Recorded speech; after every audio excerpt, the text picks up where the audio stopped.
ఓం నమః శివాయ.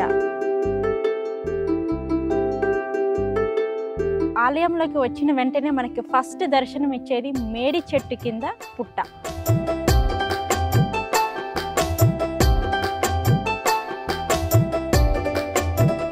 నంది నోట్లో నుంచి వాటర్ వస్తున్నాయి. ఈ నందీశ్వరుడి యొక్క దర్శనం అయిన తర్వాతే మనం గర్భగుడిలోకి అడుగు పెట్టాలి.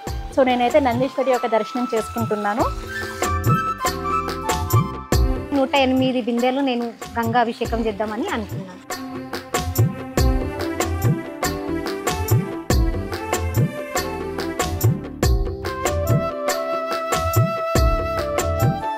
ఏది కోరుకున్నా కూడా తప్పకుండా అవుతుంది. ఈ నందిలో నీళ్లు మాత్రము మేము వచ్చినప్పటి నుంచి ఇంతవరకు ఒక్కరోజు కూడా నీళ్ళు ఆగవు. శ్రీరాముడు ప్రతిష్ఠించిన శివలింగం.